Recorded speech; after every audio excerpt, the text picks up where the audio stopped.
Génial, bienvenue dans cette masterclass dédiée au Lean Startup. Donc à part ceux qui étaient là hier soir et qui ont eu un preview de cette intervention, qu'est-ce qui a déjà entendu parler de Lean Startup?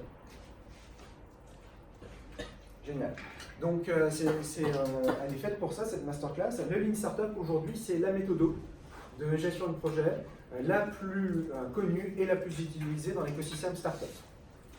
Alors, Lean, c'est un mot que vous avez peut-être déjà entendu. C'est un mot anglais qui veut dire mince, maigre, et qui a été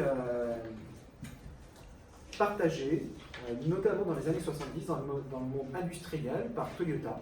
Donc on parlait à l'époque de Lean Manufacturing ou de Lean Management. C'est un terme qui est toujours utilisé beaucoup en fait dans le monde industriel pour parler de méthodes de management qui permettent d'arriver à produire des produits les plus qualitatifs possibles avec le moins de défauts possible. Donc le Lean Management, le Lean Manufacturing, c'est un terme qui symbolise l'amélioration permanente et comment on fait le mieux avec le moins de défauts possible. Mais quand on l'associe au mot startup, Lean Startup, c'est plus du tout la même chose. Et quand je dis startup, j'imagine que vous êtes comme tout le monde et que vous pensez d'abord et avant tout à la Silicon Valley.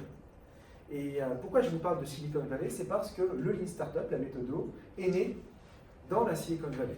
Et plus particulièrement dans l'université de Berkeley, qui est une des grandes universités connues de la Silicon Valley. Et dans cette université, il y a un type qui s'appelle Steve Blank, que je considère être le parrain de la méthodologie des startups, qui enseigne depuis quelques années l'entrepreneuriat. Alors Steve Blank, même s'il est virtuellement inconnu en dehors de la Silicon Valley et des États-Unis, c'est un type qui a un CV qui en fait rougir plus d'un. Donc au cours de ses 34 ans de carrière, il a monté 8 entreprises, dont 4 ont été cotées en bourse.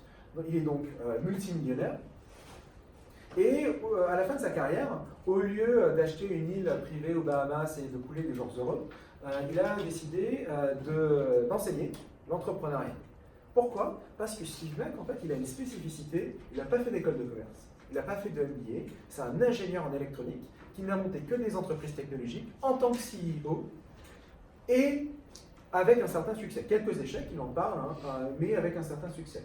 Donc lorsqu'on lui demande de venir enseigner l'entrepreneuriat, il se dit tiens, c'est l'opportunité pour moi d'enseigner l'entrepreneuriat comme un ingénieur.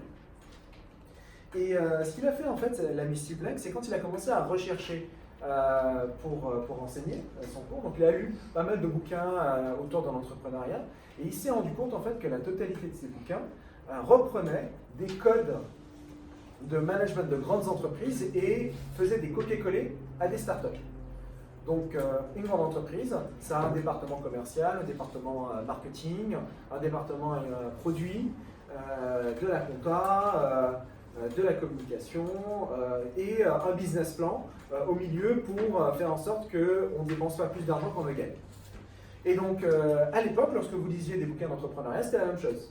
C'est quel est ton business plan, donc combien d'argent va rentrer, combien d'argent va être dépensé, et l'argent dépensé, ça va être dépensé en département commercial, département marketing, etc. etc.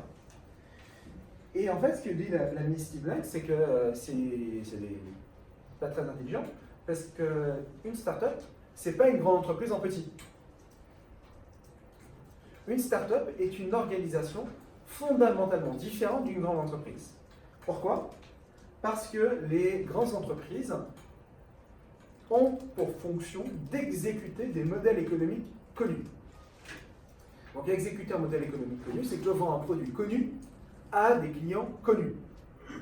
On n'a pas besoin d'être une grande entreprise pour ça. La boulangerie vend des produits connus à des clients connus, mais une grande entreprise, quand elle arrive à ce niveau de taille, de chiffre d'affaires et de ressources humaines, vend un produit connu, ou plus précisément plusieurs produits connus à des clients connus.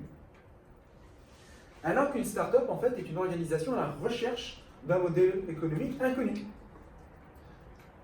Vous tous, ici autour de la table, vous êtes en train de développer des produits inconnus, vous ne les connaissez pas encore, que vous allez chercher à vendre à des clients inconnus. Vous ne les connaissez pas encore tout à fait. Donc tout ce qu'une grande entreprise fait ne s'applique pas à la situation dans laquelle vous êtes aujourd'hui. Et donc plus précisément, si vous deviez travailler comme une grande entreprise, la première chose que je vous aurais demandé, c'est de faire un business plan. Sauf que c'est la dernière chose que je vais vous demander. Pourquoi? Parce qu'une start-up est une organisation temporaire à la recherche d'un modèle économique scalable et répétable. Donc, scalable, ça veut dire quoi? Ça veut dire mettre à l'échelle. Mettre à l'échelle, c'est je développe un logiciel une fois et je le vends autant de fois que possible. La version analogue d'un modèle économique scalable, c'est j'écris un bouquin une fois et je peux le vendre autant de fois que possible. Donc quand c'est scalable, c'est-à-dire que le retour sur investissement est exponentiellement supérieur à l'investissement. Et répétable, c'est-à-dire que potentiellement n'importe qui peut le faire à ma place. Donc je n'ai pas besoin, moi, en tant que fondateur, d'être impliqué dans toutes les interactions avec les clients pour faire une vente. Mark Zuckerberg ne va pas vendre de la pub à tous les clients. Au contraire, ils ont même développé un modèle où la grande majorité des publicités diffusées sur Facebook sont achetées sans l'intervention d'un être humain. Modèle incroyable. Tout ça pour vous dire que, justement, Google, Facebook, Apple, Amazon et Microsoft ne sont pas des startups. Alors pourquoi Google n'est pas une startup d'après vous?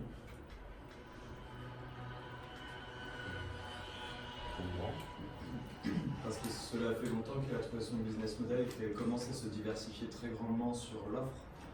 Effectivement, donc le business model de Google, c'est de vendre de la pub. C'est vendre de la pub. Donc Google, en fait, vend des espaces publicitaires. Un concurrent de Google dans le monde offline, c'est les gens qui vendent des affiches dans le métro. C'est son concurrent direct. Un concurrent de Google dans le monde digital, c'est Facebook. Un concurrent de Google dans le monde télévisuel, c'est TF1. Donc je vais te laisser utiliser des produits gratuitement et en contrepartie, je vais vendre de l'espace publicitaire à des annonceurs. Donc ça, c'est le métier de Google. Donc Google a trouvé son modèle économique. Apple a un modèle économique plus classique où ils vendent des objets. Amazon a un modèle économique connu, scalable et répétable. C'est pas Jeff Bezos qui fait du porte-à-porte avec un sac rempli d'objets. C'est vous qui allez sur Amazon.com et qui achetez vos objets et ils sont livrés. De la même manière, d'autres entreprises plus jeunes qu'on appelle par abus de langage start-up, Netflix, Airbnb, Tesla ou Uber, ne sont plus des start-up parce qu'elles ont un modèle économique scalable et répétable. Le modèle économique de Tesla, c'est de vendre des voitures électriques. Le modèle économique de Uber, c'est de servir d'intermédiaire entre des individus, des spécialistes du transport, des professionnels du transport, et voire des professionnels intermittents du transport, et des gens qui en ont besoin.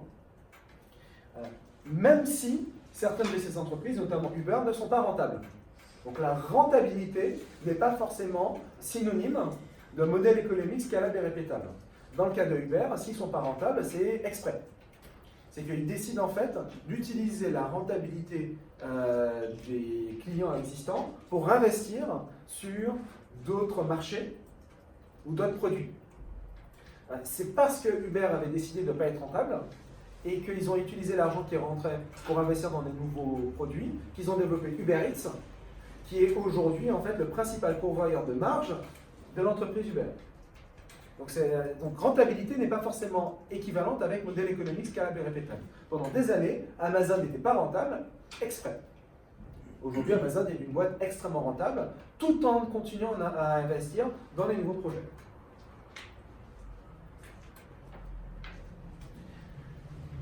Et donc, pourquoi je vous parle de Lean Startup? Parce que l'ami Steve Blank, dont je vous ai parlé tout à l'heure, et qui était le premier à se dire, mais non, en fait, une startup, c'est pas une grande entreprise en petit, un de ses étudiants s'appelait Eric Ries.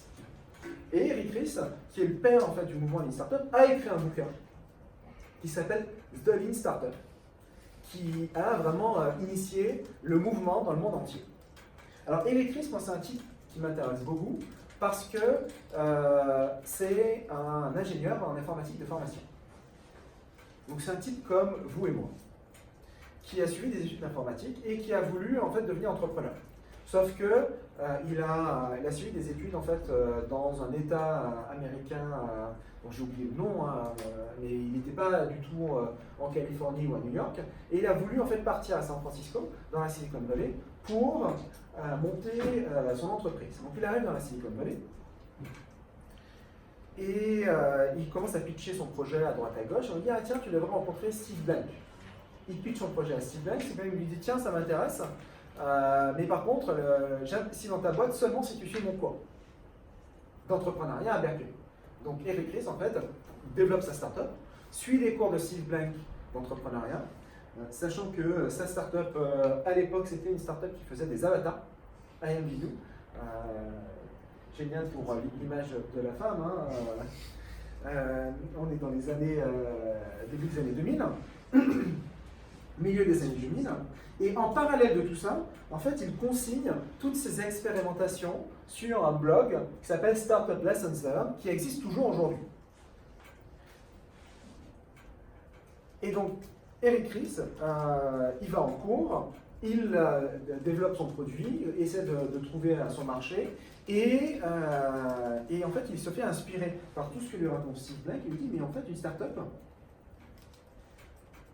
et plus précisément, le modèle de développement d'une startup est à peu de choses près équivalent à une expérimentation scientifique. Et c'est là, en fait, la vraie nouveauté de la méthode, c'est qu'on a toujours l'habitude de parler d'entrepreneuriat en parlant de l'homme providentiel, et plus précisément l'homme et pas la femme providentielle, mais l'homme providentiel, celui qui a la bonne idée au bon moment, les génies. Donc toute une mystification de l'entrepreneur, on ne sait pas trop comment ça a fait, mais hop, il a eu la bonne idée, ça a marché, il est devenu millionnaire. Alors qu'en pratique, ce n'est pas la réalité. La réalité, c'est qu'une start-up est la résultante, une start-up qui fonctionne, est la résultante d'une série d'expérimentations itératives. Résumé par l'ami Eric Ries par 3 étapes, Build, Measure, Learn. Donc je développe une première version de mon produit, une version minimum de mon produit, le MVP, Minimum Viable Product, on va en parler. Je le mets entre les mains de mes utilisateurs, j'observe comment ils l'utilisent et j'utilise ces feedbacks moi pour décider est-ce que je continue sur mon hypothèse ou est-ce que je change. Et c'est exactement la même façon de travailler qu'utilisent les chercheurs dans le cadre de leur démarche scientifique. Et donc Eric Ries, ce qu'il dit, c'est que le développement d'une startup est une démarche scientifique. Je m'explique. En fait, si on détaille les différentes étapes, moi j'en détaille 3. La première étape, c'est les hypothèses, qui est exactement ce que vous êtes en train de faire depuis que vous avez commencé le Startup Lab. C'est que vous êtes en train de formuler des hypothèses. Je pense que les possesseurs d'aquarium auraient besoin d'avoir des informations supplémentaires sur l'eau, sur je ne sais pas quoi. Je pense que les entreprises ont du mal à utiliser des outils de productivité, de collaboration, c'est le bordel. Je pense que les gens s'en foutent du label maître restaurateur, pourtant ils sont super intéressés par mieux manger, donc qu'est-ce qui se passe, etc., etc. Donc vous avez tous formulé des hypothèses. Ce qui est super important, et il en va de la réussite de votre projet, c'est que vous considériez ces hypothèses comme des hypothèses. Elles sont aussi vraies que fausses, et au fur et à mesure de votre travail, elles vont se préciser. C'est-à-dire qu'elles vont avoir des probabilités de véracité qui vont augmenter ou diminuer. La deuxième étape, c'est de confronter ces hypothèses avec des vrais gens.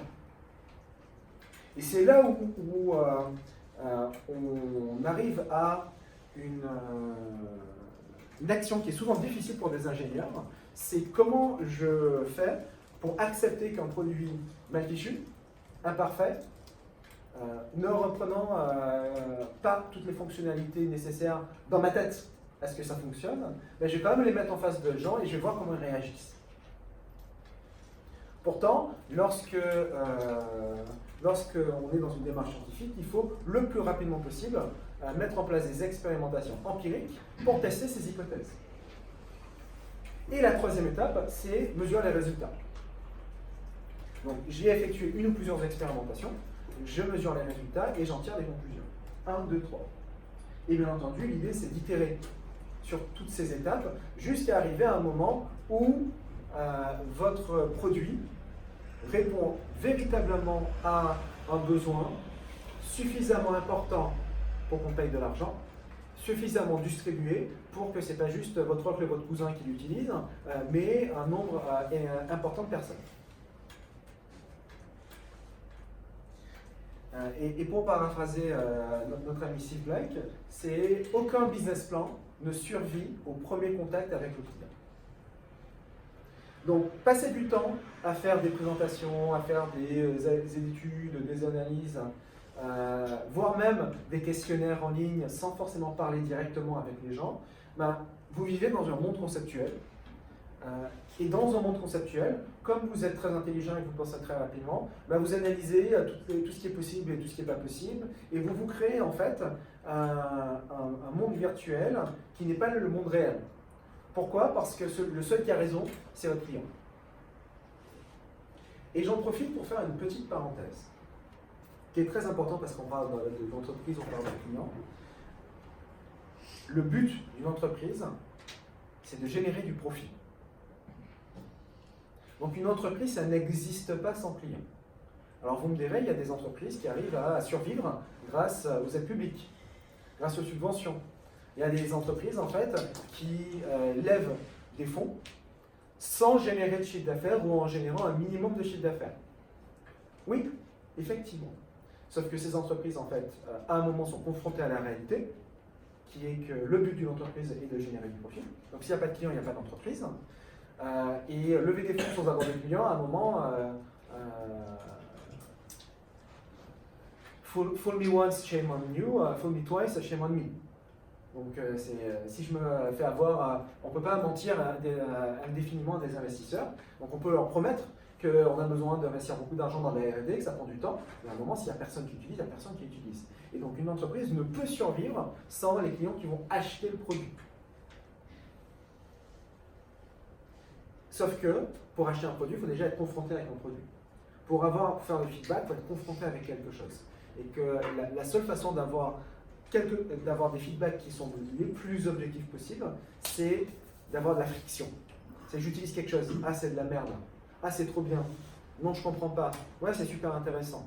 Par contre, lorsque vous êtes en train de pitcher, quand vous êtes en train de raconter une jolie histoire, un peu comme je suis en train de le faire, moi je suis en train de vous raconter une jolie histoire, sauf que le moment de friction, c'est quand vous allez essayer d'appliquer ce que je suis en train de vous raconter à vos projets. Là, vous allez dire, mais en fait, ouais, j'ai bien compris build, measure, learn, mais là, qu'est-ce que je build? Donc ça, c'est le moment de friction, c'est le moment où vous allez vraiment confronter l'idée à la réalité. Donc première étape, on liste les hypothèses. Alors, il y a des outils qui existent, qui ont été développés pour aider les entrepreneurs à lister leurs hypothèses. Il y en a un que j'aime beaucoup qui s'appelle le Lean Canva, inspiré de celui que je vous ai montré juste avant, le Business Model Canva. Alors, vous n'avez pas besoin de le connaître, on s'en fiche. Donc celui-là, le Lean Canva, c'est un modèle que j'aime beaucoup. Mais disclaimer, c'est juste un guide intellectuel. On ne va pas remplacer un business plan par ça et dire « Ah mais attends, selon le Canva, il faut qu'on fasse ça ». Non, le Canva, c'est juste un guide intellectuel qui vous force en fait à réfléchir aux points importants de votre projet. Le point le plus important, c'est le problème. Quel est le ou les problèmes que je cherche à résoudre? Deuxièmement, qui rencontre ce problème? Très exactement. Quel segment de la population? Quel segment de clientèle? Qui exactement? Pardon. Troisième étape, quelle est la solution que j'offre à ce problème? Donc, problème, solution pour mes clients.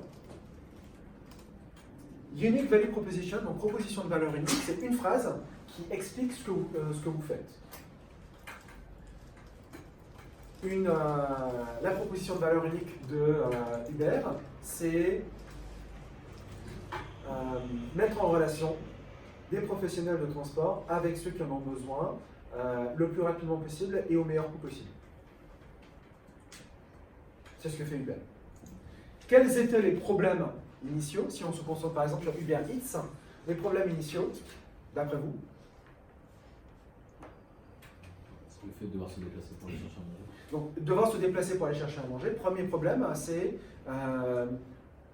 j'ai envie de manger et j'ai plus rien dans mon frigo, donc je dois me déplacer pour aller à manger. C'est un premier problème. Chaque entreprise, chaque restaurant devait avoir son propre service de livraison. Alors, deuxième problème, c'est si mon restaurant n'a pas de service de livraison, je n'y ai pas accès. Exactement. Ce qui était parce que sur le premier problème, qui était nécessaire, il y avait une solution qui existait déjà, c'est Just Eat, à le resto. Donc là, j'ai juste une plateforme pour lister tous les restaurants qui proposent déjà leur propre service de livraison. Par contre, lorsque le restaurant ne propose pas de service de livraison, il n'y avait pas de solution. Donc ça, c'était les problèmes. Les segments de clientèle, c'est les flemmards. J'exagère, hein. Et la solution, c'est une application et un réseau de professionnels du transport pour aller dans mes restaurants préférés et livrer chez moi. La proposition de valeur unique, on en a parlé. Le unfair advantage. Le unfair advantage, c'est l'avantage concurrentiel indéniable que vous avez. Donc, qu'est-ce qui fait que vous avez plus de chances de réussir que d'autres qui voudraient faire la même chose? Cet avantage concurrentiel indéniable, ça peut être autant un avantage technologique qu'un avantage lié à la personnalité des fondateurs, que de l'entreprise, que du marché, etc., etc. Donc dans le cas de Uber Eats, c'était quoi leur unfair advantage?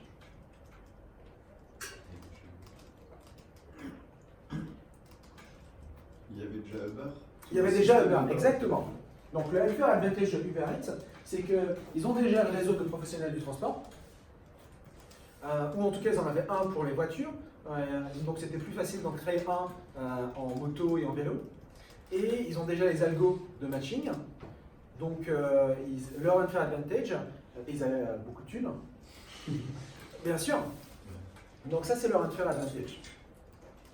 Les channels, donc ça c'est les canaux, donc comment j'envoie mon produit au client, donc en l'occurrence c'est une application dédiée. Les indicateurs clés, quels sont les indicateurs qui me permettent de mesurer si je suis successful ou pas? Donc, par exemple, dans le cas de Uber Eats, c'est le nombre de gens qui téléchargent l'application, mais ce n'est pas suffisant. C'est l'indicateur qui est vraiment intéressant, c'est le nombre de commandes. Et encore plus intéressant, c'est le nombre de commandes récurrentes. Parce que peut-être que je peux avoir plein de gens qui passent des commandes, mais qui passent qu'une commande, et qui sont déçus du service. Donc j'ai un churn énorme, donc un churn c'est un départ. Alors que si par exemple j'ai 200 000 commandes, dont pour 5000 utilisateurs, bah, ça fait un nombre de commandes par utilisateur énorme. Donc c'est ça qui est intéressant. Les deux dernières cases, c'est la structure de coût, la structure de revenus, super classique. Qu'est-ce qui me coûte de l'argent, qu'est-ce qui me rapporte de l'argent? Dans le cas de Uber Eats, j'ai deux sources de revenus. J'ai les frais de livraison qui sont facturés aux clients et je prends un pourcentage sur le panier du resto. Donc, ce que je suis en train de vous présenter, c'est juste une façon, un outil de poser vos hypothèses et d'être sûr que vous n'avez rien oublié. Donc, est-ce que vous avez bien listé votre problème? Est-ce que vous avez bien listé votre solution? Est-ce que vous avez bien identifié vos clients? Est-ce que vous avez bien expliqué ce que vous faites? Et quel est votre avantage? J'en discutais avec nos amis Dylan et Léo en parlant de Mattermost. On en a parlé la dernière fois aussi. Mattermost, c'est Slack en open source. Alors, c'est pas comme ça qu'ils formulent leur unique value proposition. Eux, ils disent un outil collaboratif en open source et c'est vous qui contrôlez l'hébergement. Mais en fait, ce qu'ils disent, c'est que Slack, le problème, c'est que ça part dans le cloud. Tu ne contrôles pas le cloud, tu ne contrôles pas où sont tes données. Là, tu as une solution, c'est toi qui contrôles l'hébergement. Tu peux l'héberger chez toi, dans un cloud privé, public, machin, tu fais ce que tu veux. Et leur unfair advantage, c'est le fait qu'il soit open source. Et c'est les seuls à avoir cette stratégie open source. J'en profite pour dire, et c'est à garder en tête pour vous, c'est pas parce que votre projet est open source que vous ne pouvez pas faire d'argent. Il y a aujourd'hui plein de modèles de monétisation de projets open source qui sont trouvés et qui fonctionnent. Et c'est pas parce qu'un projet est open source qu'il ne peut pas être acheté. Vous avez vu il y a quelques mois le rachat de Red Hat par IBM. Et il y a plein de rachats en fait, de projets open source. WordPress est un projet open source. L'entreprise derrière s'appelle Automatic et ils font plein d'argent.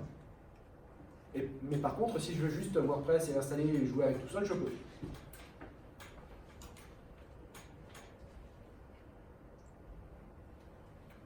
Deuxième étape, la partie prototypage. Alors, là encore, je vais prendre du temps pour bien vous expliquer ce que j'entends par prototypage. C'est pour ça que Eric Ries, dans son bouquin, il a parlé de MVP et pas de prototype. MVP, Minimum Viable Product. C'est parce que quand on dit prototype, on pense tout de suite à est-ce que c'est possible techniquement. L'autre nom du prototype, c'est le proof of concept. Par exemple, mes équipes qui sont juste là, ils sont en train de travailler sur une solution de speech to text. Donc, est-ce que je peux faire de la génération de compte rendu de réunion automatique? Quand je parle prototype, le premier truc qu'ils se disent, ouais, mais attends, alors quelle est la librairie que je vais utiliser pour enregistrer l'audio, la transformer en texte, etc., etc., etc. Ça, c'est un proof of concept. C'est est-ce que c'est faisable? Le MVP, il a une autre fonction. Ça ne veut pas dire qu'il ne faut pas le faire, le proof of concept. Ça veut juste dire qu'il y a une étape juste avant qui est est-ce qu'il y a des gens qui vont l'acheter? Et on ne valide pas la même chose. Et dans le cas de produits technologiques comme ceux que vous êtes en train de développer, l'étape de est-ce qu'il y a des gens qui vont l'acheter, elle est déterminante parce qu'elle peut vous éviter de passer 12 mois à R&D. Ce qui est le cas de beaucoup de projets technologiques, qui est on bosse, on fait un produit, c'est génial, on le lance et là les gens disent ah ouais mais non en fait c'est de la merde, j'en veux pas. Dommage, tu viens de perdre un an de ta vie. Alors oui, il y avait BPI qui a financé une partie, Tonton Paul, etc. etc. Tonton Paul c'est Pôle emploi. Si vous avez déjà travaillé, dans votre cas vous ne l'avez même pas. Il y a plein de financements qui servent à permettre à des gens de créer des entreprises et de développer des produits. Le problème, c'est que quand on passe trop de temps dans une salle sans parler avec nos clients, le risque c'est qu'ils disent j'en veux pas. Surtout que si c'est un projet complexe où il faut développer une interface, il y a de la complexité technologique, donc on ne peut pas montrer tout de suite ce qu'on est en train de faire, donc on le pitch autant que possible. Les gens disent ouais, c'est vachement bien. Donc le MVP il sert à ça. Le MVP il sert à récupérer un feedback le plus objectif possible de la part de vos potentiels clients et qui vise à dire j'achète ou j'achète pas. Et donc si on doit définir le MVP, moi j'aime bien dire que c'est le produit qui a le maximum de retour client pour le minimum d'investissement. Il y a des gens qui parlent même de minimum viable experience. Ça veut dire quoi? Ça veut dire que ce que doit vivre le client doit être le plus proche possible de l'expérience du produit final, sans être le produit final. Donc je reviens sur mes amis qui sont en train de développer une solution de génération de compte rendu de réunion. Quel est, d'après vous, alors vous, on en a discuté, donc vous ne jouez pas, mais pour les autres, d'après vous, quel devrait être le meilleur MVP pour ce projet?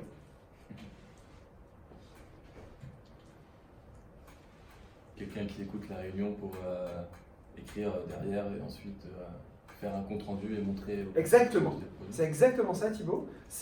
Alors, ce qu'on dit aux clients, c'est version bêta du service. Veuillez appeler le 01 machin pour vous connecter à notre serveur vocal interactif, parce que l'application n'est pas encore développée, qui va en fait générer le compte rendu et vous l'envoyer par email. Donc, ils appellent le numéro, sauf qu'il y a Thibaut qui est à côté, qui est en train de taper très très vite, qui fait le compte rendu et qui l'envoie.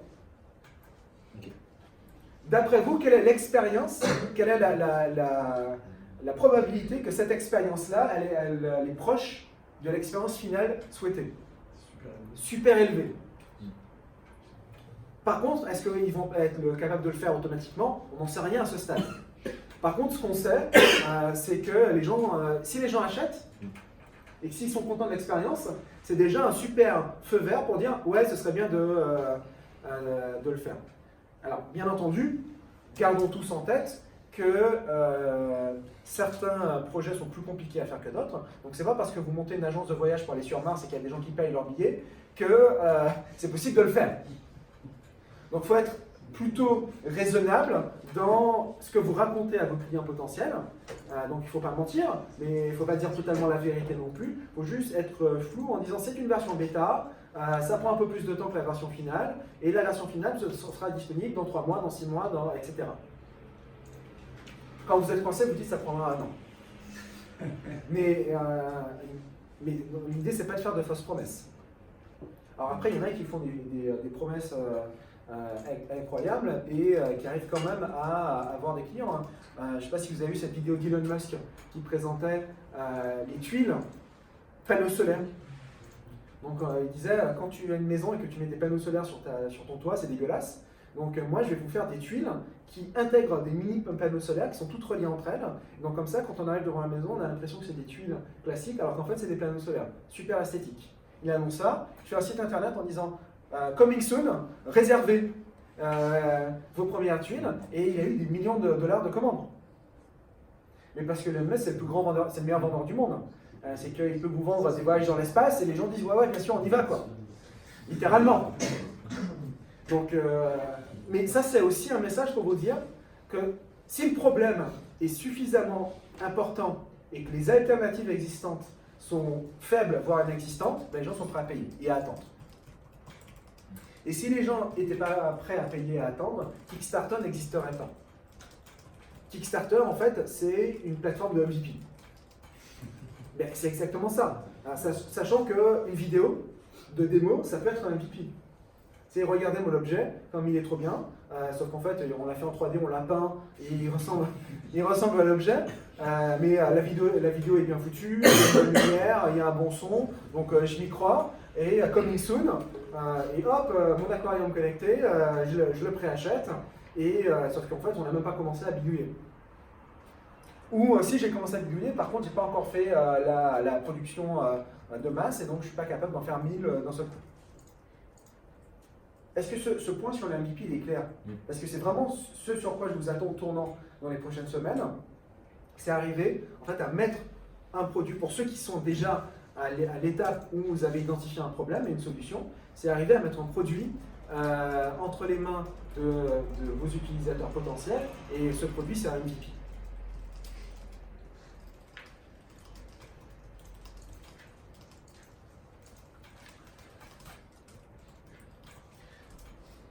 Alors ça, c'est une de mes citations favorites, qui est plus trop actuelle, mais je l'utilise toujours. C'est Reid Hoffman, le cofondateur de LinkedIn, qui dit « Si vous n'avez pas honte de la première version de votre produit, c'est que vous avez lancé trop tard. »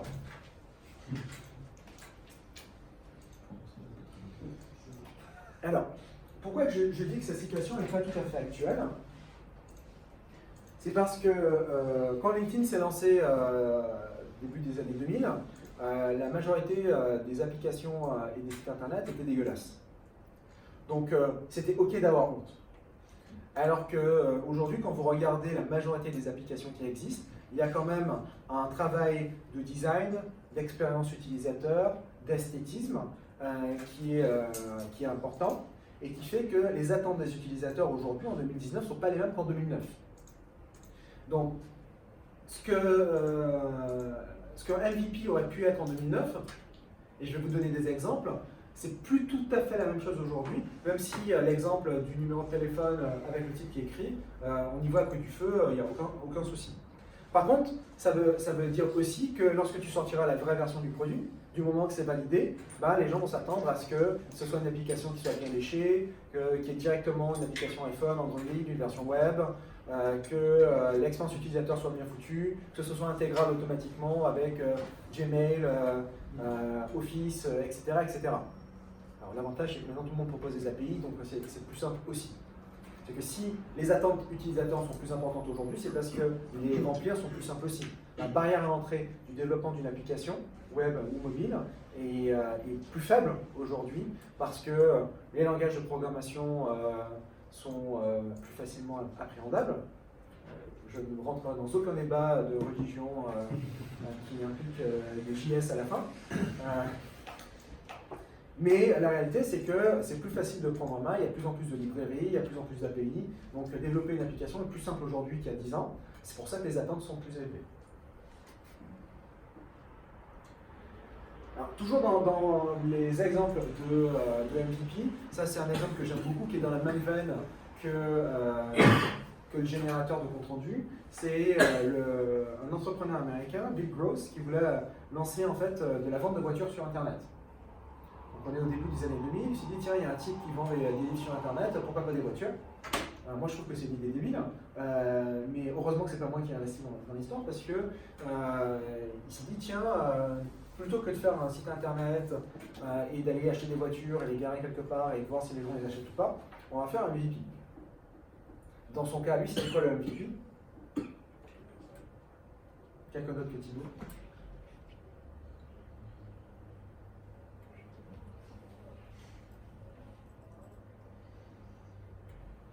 Pas lui qui allait directement à la voiture.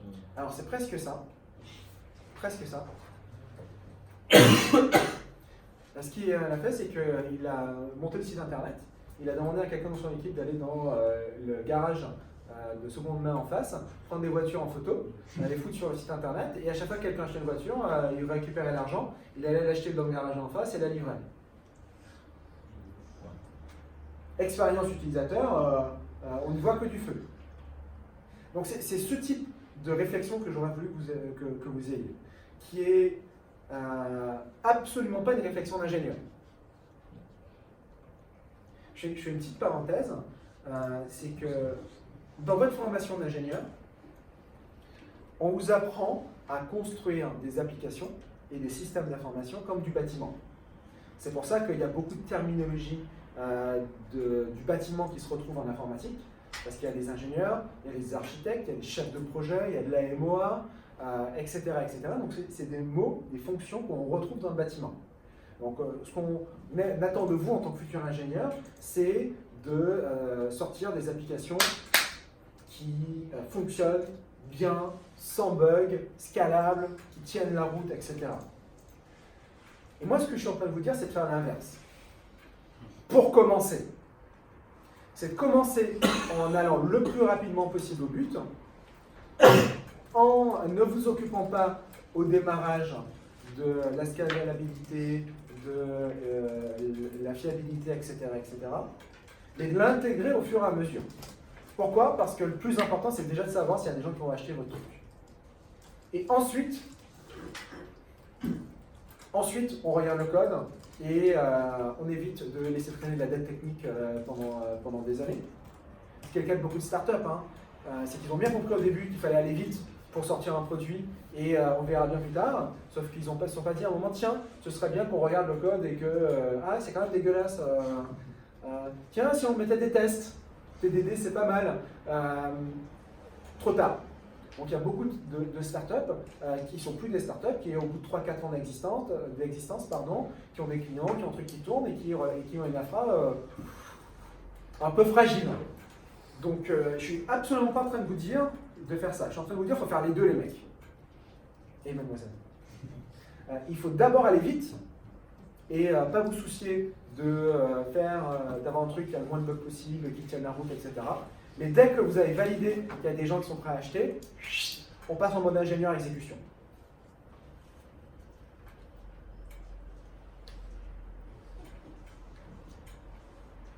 Je vais un peu plus vite, il y a des trucs que je vous montre pas. Troisième étape, la partie mesure.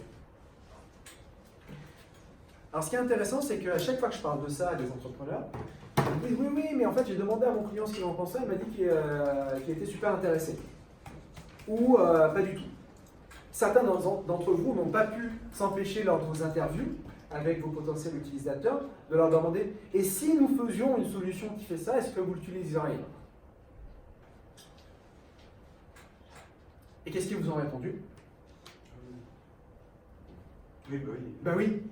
Ou certains vous ont dit « Ouais, non. » Mais en fait, c'est équivalent. C'est « J'en sais rien, mais t'es jeune, t'es sympa, donc je vais te répondre un truc. » Et à la rigueur, le oui est encore plus dangereux que le non. Parce que le non, au moins, tu te dis, bon, ils n'en veulent pas, c'est pas grave. Mais le oui, il est super dangereux parce que tu dis, ouais, c'est validé. Sauf que Eric Ries, il a dit build, measure, learn, pas build, ask, learn. Et moi, j'ai appris ça, en fait, à mes dépens. Et plus précisément, aux dépens de l'entreprise qui m'employait à l'époque. J'aime bien l'appeler mon MBA à $1 million, puisque c'est à peu près le budget qui avait été investi pour développer un outil qui finalement n'a pas servi. Je commence par la fin. En fait, ce qui s'est passé, c'est que j'avais pitché une idée en interne dans mon entreprise. On avait récupéré du financement, l'équipe dans laquelle je travaillais avait récupéré du financement. Et on a commencé en fait à travailler avec des clients intéressés sur l'idée. Donc plus précisément, c'était un de nos partenaires qui nous avait apporté le projet, qu'il avait développé avec un client. Donc il dit, bah, tel client m'a déjà dit ce qu'il voulait, donc voici le MVP. Je pense que vous devriez le faire. Donc moi j'ai récupéré le projet, on l'a pitché au management, ils ont dit ok, let's go les mecs, faites-le. Donc moi ce que je faisais, c'est que je faisais le tour de tous les clients potentiels, donc j'allais dans des conférences, j'allais avec les commerciaux visiter des clients, et ils me disaient ah c'est vachement bien, c'est trop cool. Et ouais, et ce sera encore mieux si vous rajoutez ça et ça et ça. C'était un outil de BI, Business Intelligence. Et le unfair advantage qu'on avait identifié nous, qu'on pensait être vraiment unfair, c'était un algorithme de prédiction. Je pitch, et on me dit c'est vachement bien, c'est vachement bien, c'est vachement bien. Et à un moment, on est prêt, on dit à nos clients potentiels, ben on fait un test. Alors gratuit, hein, parce que c'était quand même, on s'est dit, attends c'est gonflé, c'est une version bêta, on va pas les faire payer. Première erreur. Là tout le monde se bat pour faire le test. On implémente 5 clients, sachant que c'était gratuit pour eux, mais nous, ça nous coûtait du pognon. Et j'attends 2-3 semaines, je commence à les rappeler en disant, bon alors, est-ce que vous avez testé, qu'est-ce que vous en pensez? Ah ben non, c'était les vacances de Pâques, j'avais piscine, il y avait un projet urgent, bref, toutes les bonnes excuses qui fait qu'en fait, ils n'avaient pas utilisé l'outil.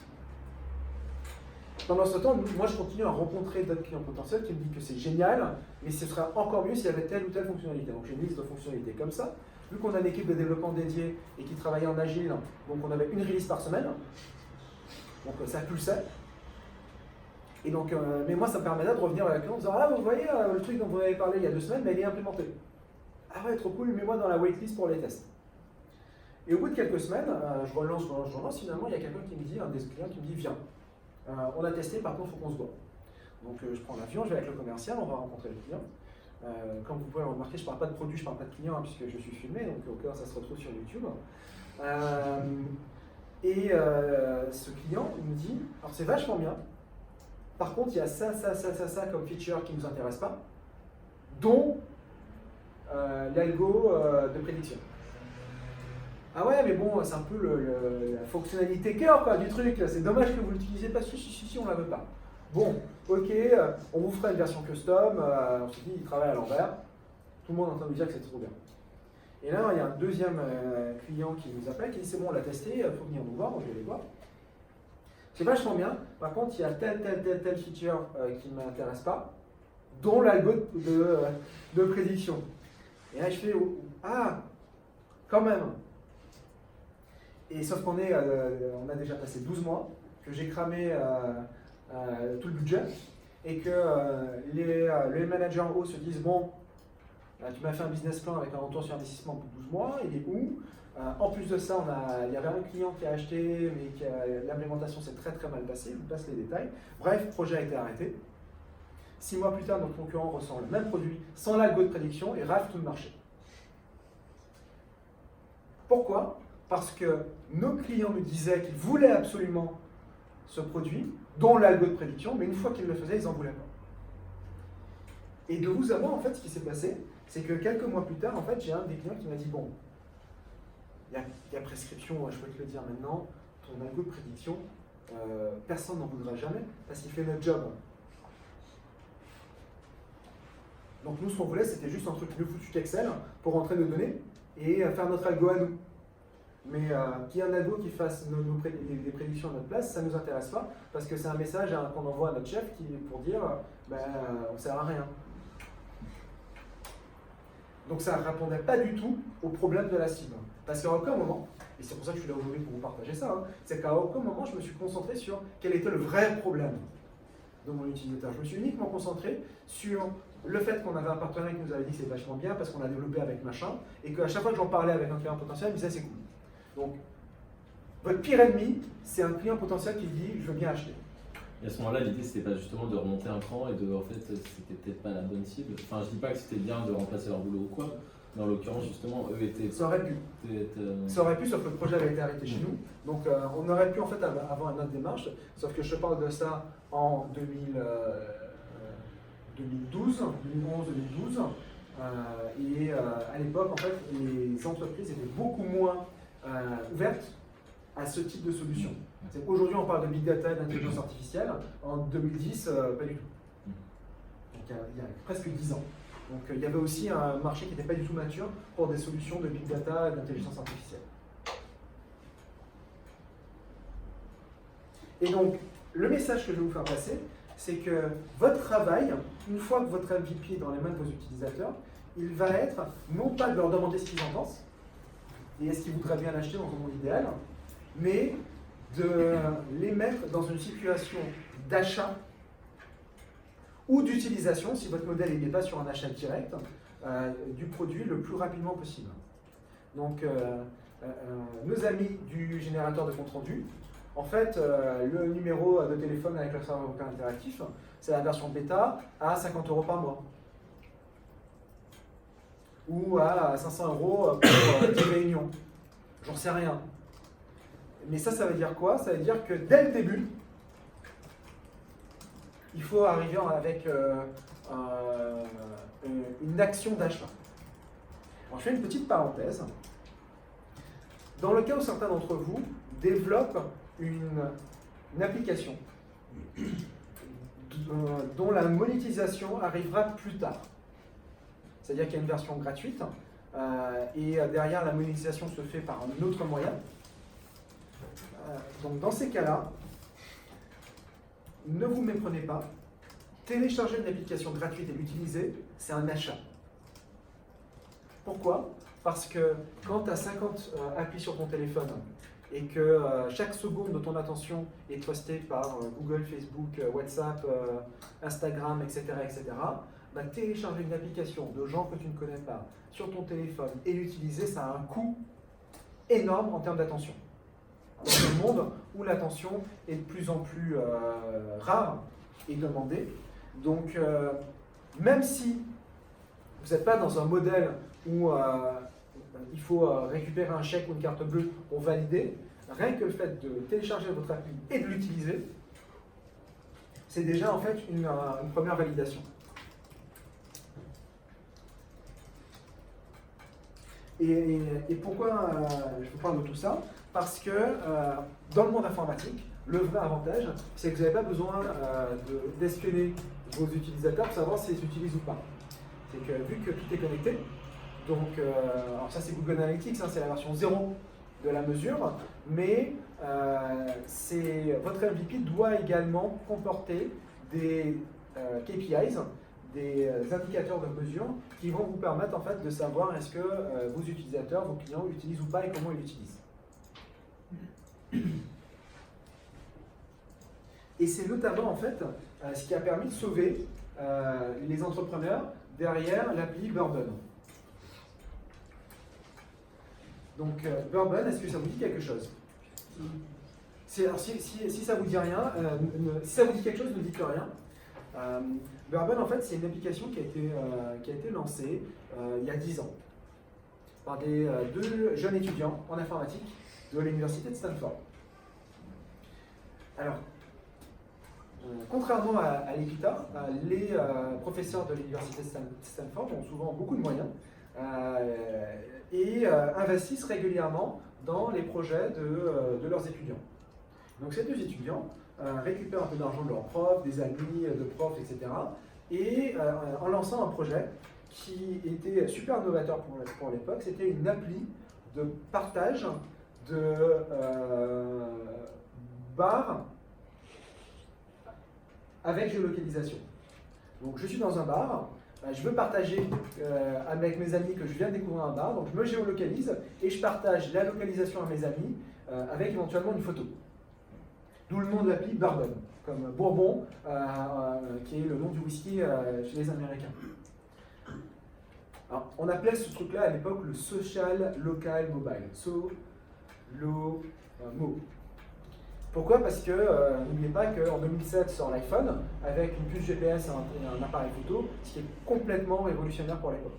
Donc quelques années plus tard, arrivé en disant je peux partager des photos, des localisations avec mes amis depuis mon téléphone, c'était super révolutionnaire. Et comme ils avaient levé beaucoup d'argent, donc ils ont fait beaucoup de pubs. Et comme ils faisaient beaucoup de pubs, donc il y avait beaucoup de gens qui téléchargeaient l'application, mais très peu qui l'utilisaient.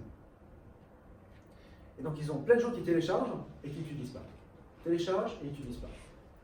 L'argent fond comme neige au soleil. Et là, ils se disent, bon, qu'est-ce qu'on peut faire? Donc eux, ils continuent à rajouter des fonctionnalités et comme ils sont un peu malins, ils les testent. Donc à chaque fois qu'ils lancent un truc, donc ils se disent, tiens, on fait un petit hackathon ce week-end, 2 jours, ils shippent une feature et ils voient en fait est-ce que ça prend ou pas. Et un week-end, proche de la fin de l'aventure, ils en peuvent plus, ils se disent, bon, tiens, on va tenter un truc, et ils shippent une feature qui les faisait marrer. Et là, en fait, ils voient que le peu d'utilisateurs qui utilisaient l'appli utilisent que cette feature-là. Et il y a de plus en plus de gens qui recommencent à télécharger, à utiliser, et que pour cette feature-là, qui était un truc à la con, c'était une fonctionnalité en fait, de filtre sur les photos. Et là, en fait, ils disent, mais ouais, on va faire ça. Et au dernier moment, ils reprennent l'app, changent de nom, l'appellent Instagram, et quelques mois plus tard, sont rachetés 1 milliard par Facebook. Et c'est la vraie histoire d'Instagram. En fait, les mecs d'Instagram n'ont pas eu l'idée d'Instagram. Pas du tout. Alors aujourd'hui, c'est raconté avec du storytelling, des journalistes, machin, etc. Sauf qu'en fait, Kelly Systrom et ses associés, ils n'étaient pas du tout partis sur ça. Kelly Systrom, à la base, c'était un fan de whisky. Et ce qu'il voulait, c'était parler de whisky. Pas partager des photos avec des filtres. Et c'est comme ça qu'Instagram est devenu le premier réseau social de photos, par accident. Mais il y a un mec qui est plus fort. Est-ce que le nom de Stuart Butterfield vous dit quelque chose? Si ça vous dit quelque chose, ne le dites pas. Je n'ai pas de slide derrière, donc vous allez devoir me croire sur parole. Stuart Butterfield, c'est un entrepreneur canadien, fan de jeux vidéo. Et il lance en fait une première boîte de jeux vidéo. Un truc multijoueur avec des monstres, machin, etc. Vous avez trouvé? Oui, c'est bon ça. On va tester. Donc il monte ce premier jeu vidéo, et il le lance avec la levée de fonds, etc. Et il voit en fait que personne n'utilise le jeu. Pareil, les gens s'inscrivent, ils testent quelques heures et en fait ça les fait chier et ils se barrent. Sauf une petite minorité de personnes qui utilisent une feature à la con du jeu de partage de photos, et notamment de stockage de photos. Parce que le jeu en fait permettait de stocker des photos dans un serveur. Et à l'époque, croyez-le ou non, en fait il n'y avait pas de solution qui existait pour stocker ces photos dans le cloud. C'était avant iPhoto, c'était avant Google Photos. Et donc les mecs se disent, bon, on est quand même une entreprise, on a des gens qui sont intéressés par un truc, on va tenter l'histoire. Donc ils arrêtent le jeu, ils rebrandent l'entreprise pour se concentrer uniquement sur le stockage de photos dans le cloud. Ils l'appellent Flickr. Énorme succès, se fait racheter par Yahoo quelques mois plus tard. Sauf que l'ami Stewart, en fait, qui est devenu millionnaire entre-temps, n'a pas lâché l'affaire. Il veut le faire, son jeu, il veut le faire. Sauf qu'il se dit, la dernière fois, le problème, c'est qu'on n'avait pas les meilleurs. Donc là, en fait, il se dit, je vais engager les meilleurs au monde pour bosser sur mon jeu. Et les meilleurs au monde, ils sont dans le monde entier. Donc il a commencé à recruter des gens aux États-Unis, en Amérique du Sud, en Europe, en Asie, dans le monde entier. Il a monté une team de méga ouf sur le jeu. Et ils développent le jeu, et ils font un truc incroyable. Sauf qu'ils ont un gros problème, c'est que entre la gestion de projet, la communication, la collaboration, Git, c'est le bordel. Et donc ils essaient de chercher en fait une solution pour les aider à communiquer en interne, et ils n'en trouvent pas. Donc un jour ils se disent, bon on va faire un petit hackathon, 2-3 jours, pour développer une solution parce qu'on ne peut plus. Ils développent leur solution, et là quand même c'est beaucoup plus simple de communiquer, etc. En plus ils ont mis des API un peu partout pour être coordonnés avec GitHub, avec Google Doc, etc., etc. Et là en fait il y a des copains entrepreneurs de Stuart qui passent au bureau et qui disent, ah, mais c'est vachement bien ton histoire, est-ce qu'on peut l'acheter? Ah ouais? T'es sûr? Si, là, parce que ton jeu il a l'air sympa, mais par contre ça je veux bien tout de suite. Ah, bon, d'accord. Donc il commence à vendre une fois, 2 fois, 3 fois, il arrête le jeu vidéo, il appelle à l'entreprise Slack, et ça devient l'application. L'application d'entreprise avec la plus forte croissance de tous les temps. Quel est le message que je suis en train de vous faire passer? Non, le message c'est pas faire un jeu vidéo. Le message, que je veux vous faire passer, c'est que la probabilité pour que l'idée sur laquelle vous êtes en train de travailler maintenant soit la bonne est assez faible. Et ceux qui ont raison, c'est vos utilisateurs et vos clients. Et que les histoires que je vous raconte, c'est les histoires de ceux qui ont réussi à écouter leurs clients et à pivoter. C'est l'expression consacrée, à pivoter, à changer de direction pour être sûr de coller aux problèmes de leurs utilisateurs. Et je vous parle des succès parce que derrière, il y a des millions d'échecs d'entrepreneurs qui sont tombés amoureux de leur idée, qui ont dit mais non, mais en fait, mes clients c'est des connards, ils n'y comprennent rien. Moi j'ai rencontré une fois un entrepreneur qui me disait il y a le B2C, business to consumer, le B2B, business to business, et moi je fais du B2E, business to expert. Là, c'est chaud quand même pour trouver des clients. Et il n'en a jamais trouvé. Donc, quand vos clients n'utilisent pas votre produit, c'est pas eux qui sont pas bons. C'est pas que vous avez des mauvais clients. Ça peut être frustrant. Parce que peut-être que vous pouvez avoir de l'avance sur un marché. Peut-être que vous pouvez avoir des attentes de qualité qui sont supérieures à celles qu'attendraient la majorité des gens. Mais par contre, les clients ont toujours raison. Dans le sens où c'est eux qui ressentent les problèmes et c'est eux qui ont l'argent, donc c'est à eux qu'il faut s'adresser.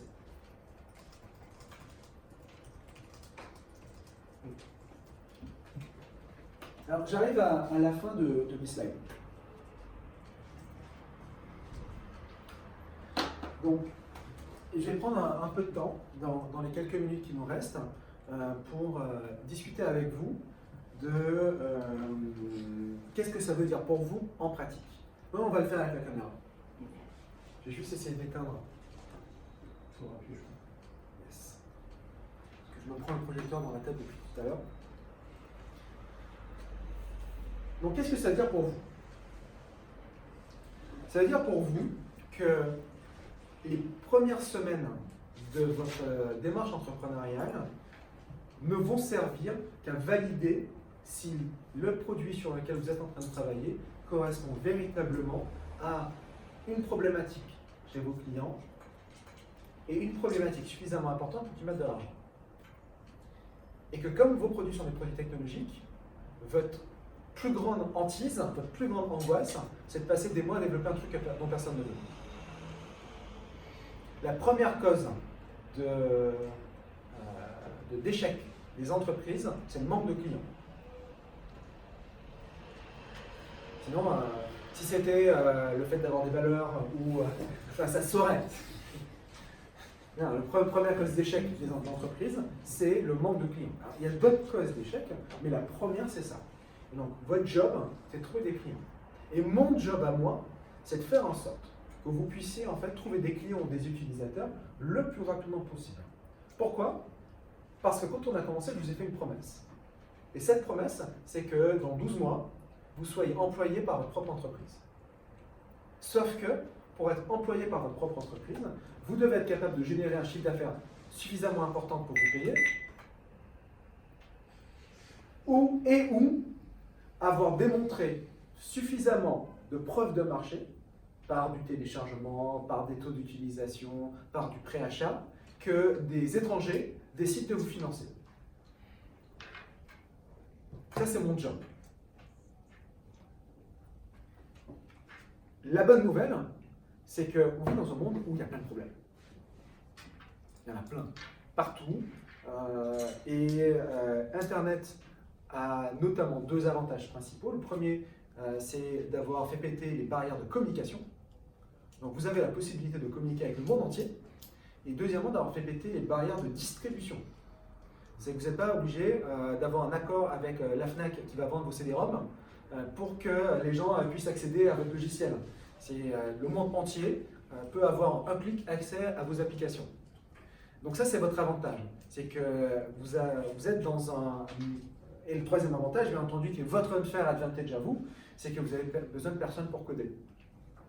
Qui est quand même un gros frein pour d'autres entrepreneurs. Donc, le seul frein que vous avez, c'est de bosser sur la bonne opportunité.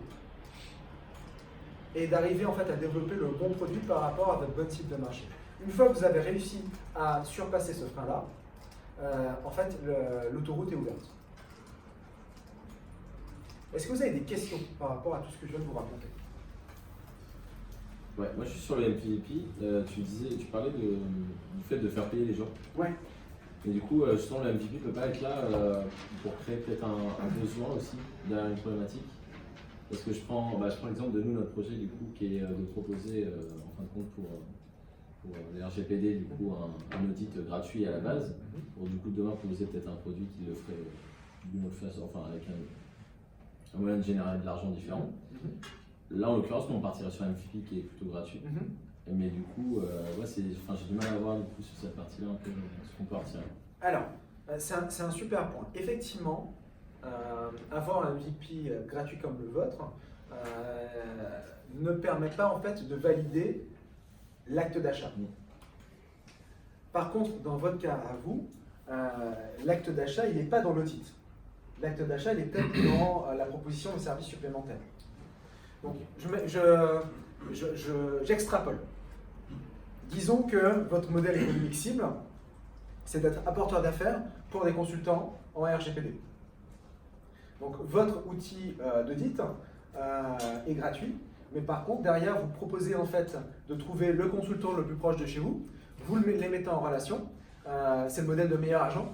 Donc l'estimation de l'appart est gratuite. Par contre, eux, ils gagnent de l'argent en envoyant un agent immobilier partenaire chez toi. Et donc si derrière, tu arrives à envoyer un consultant avec qui que tu as rencontré par ailleurs, et je vous dois des contacts, et qui vous paye des frais d'apport d'affaires, en fait, c'est bon, ça marche. Okay. Et la deuxième étape, c'est peut-être vous faire les prestations de conseil. Ouais. Et que l'outil d'audit, en fait, c'est juste un outil que vous avez créé gratuitement et que derrière, votre business, c'est faire des prestations de conseil. Ça peut être ça. Ouais.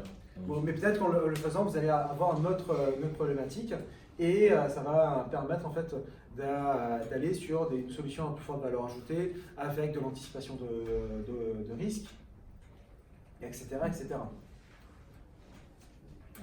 C'est pour eux, parce que j'ai peut-être des contacts de personnes intéressées pour utiliser leur solution. Pour que j'ai travaillé dans le big data et tout ce qui est digital marketing.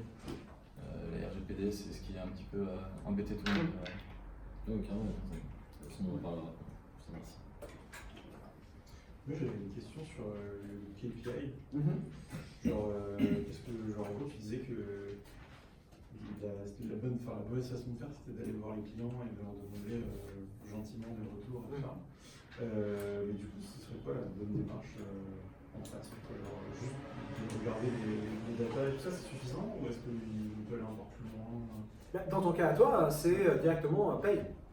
Oui, non, mais c'est ça que je veux dire, mais ça je vois dans ce cas-là, mais je veux dire de façon plus générale, est-ce qu'il y a d'autres approches? Il y a plein d'approches. Et en fait, une fois que le gars a payé, peut-être qu'on peut encore tirer plus d'infos, je sais pas, sur d'autres choses. et les infos, en fait, tu les as en discutant avec ton client. Ok. C'est par exemple pour ça qu'une entreprise comme Amazon force tous ses cadres à passer un jour par an ou tous les 3 ans au service client. Ou dans ces réunions, c'est connu qu'en fait, il y a toujours une chaise de vide dans la réunion, c'est la chaise du client. Ou quand ils bossent sur un nouveau produit, le premier truc qu'ils font, c'est le communiqué de presse pour savoir qu'est-ce qu'on va raconter au client. Donc en étant tellement focus sur le client, ce qu'il veut, et en étant en contact avec lui, en discutant avec lui, c'est là que tu vas pouvoir en fait anticiper les besoins et rajouter des fonctionnalités.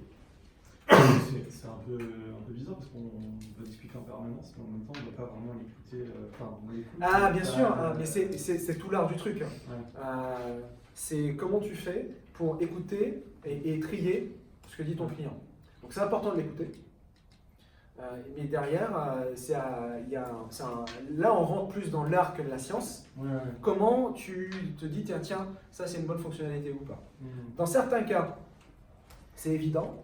Dans d'autres cas, en fait, il faut juste tester.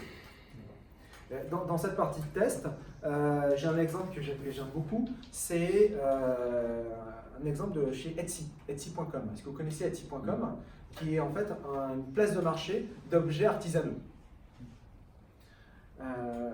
Etsy.com, c'est une boîte qui est très orientée sur l'artisanat, sur l'art. Ils ont une équipe design qui est vraiment super balèze. Et un jour, il y a un de leurs designers qui se dit, en fait, les mecs, on est trop has-been avec notre histoire avec notre format de défilement page par page. Nos concurrents en terrestre font du scroll infini. Pourquoi on ne proposerait pas également du scroll infini? Et les mecs se disent, ah, trop cool, sauf que il y avait un type dans l'équipe qui dit, ouais, bon, on va quand même tester l'histoire. Et donc, ils font de la B-testing. C'est-à-dire qu'ils ont une version du site internet avec du scroll infini, une version du site internet, je vois des MTI qui hochent la tête, une version avec des pages, et ils ont comparé en fait, et le temps resté sur la page, et le taux de transformation en produit. Et ils se sont rendus compte en fait que la version avec scroll infini, qui était plus esthétique, transformait moins, ramenait moins d'argent. Donc ils avaient une bonne idée, ils se sont dit bon, on va quand même tester l'histoire, ils ont fait de la B-testing, donc version 1, version B, ils ont divisé le trafic par 2 et ils ont mesuré. Alors, pour faire la B-testing, c'est toujours mieux d'avoir 100 000 utilisateurs uniques, 100 000 visiteurs uniques sur ton site par jour que 3. Donc des fois, tu ne peux pas vraiment tester et tu es obligé d'avancer dans le noir. Mais il n'y a pas de bonne réponse. C'est qu'en fait, la bonne réponse, c'est d'être toujours à la recherche de faciliter la vie de ton utilisateur. Je ne sais pas si la question va pouvoir se poser. Enfin, si tout le monde va pouvoir trouver quelque chose à gagner là-dedans. Mais alors, on a discuté avec Antoine la semaine dernière et il nous a vraiment. Tu sais quoi, je vais arrêter.